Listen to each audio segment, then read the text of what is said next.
Duwang rider ang binawianin buhay, mantang duwa ang lugadan kan mabangganin pampasaherong bus ang duwang kasabatan na motorsiklo sa Purok 2, Barangay San Francisco, Malilipot, Albay. Alas 6:40 kasuudmang aga. Pigbisto ang mga nagadan na sarong 17 anyos na estudyante, residente kan Purok 3, Barangay Estancia, Malinaw, Albay. Asin driver kan saro pang motorsiklo na pigbisto man na sarong 18 anyos na estudyante, residente kan Barangay Matagbak, Tabaco City. Parehong dead on arrival ang duwang rider, mantang lugadan ang backrider kan 17 anyos na biktima asinan sarong lalaking pedestrian. Sa impormasyon, halian pampasaherong bus na pigmamaneho kan 44 anyos na driver na residente kan Barangay Santa Cruz, Malilipot, Albay sa syudad nin Legazpi asin pasiring kuta sa Tabaco City. Mantang gikan sa Tabaco City pasiring naman ang duwang motorsiklo sa Legazpi City kan mangyari ang trahedya. Susog sa investigasyon, nataraka ang driver kan bus sa biglang pagbalyo kan sarong estudyante. Kung sain, pinilit pa man subuot kan driver na iwasan ini, alagad nasa kuban giraray na ikinadamay pa kan duwang rider na nasa ibong na linya. Tulos man na ipigdara sa Siga Memorial Hospital ang duwang motorista, alagad daina na isalbar pa ang buhay kan mga ini. Padagos man na pigtatatrar sa Bicol Regional Hospital and Medical Center ang duwang lugadan.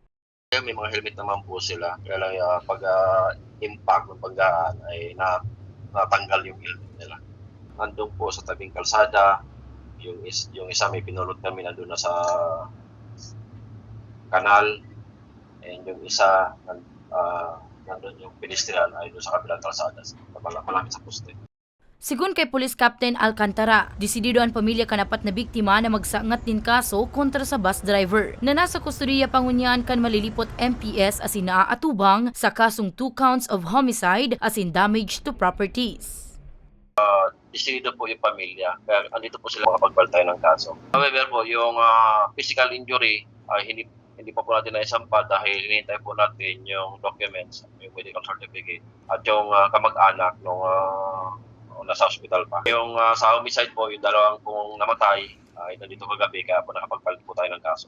Katakod kay ni, liwat na nagpatanid ang Malilipot MPS sa mga motorista na maging maikmat ngani makaiwas sa diskwido sa tinampo. Para sa mga baretang Tatak Bicol, Danica Garcia.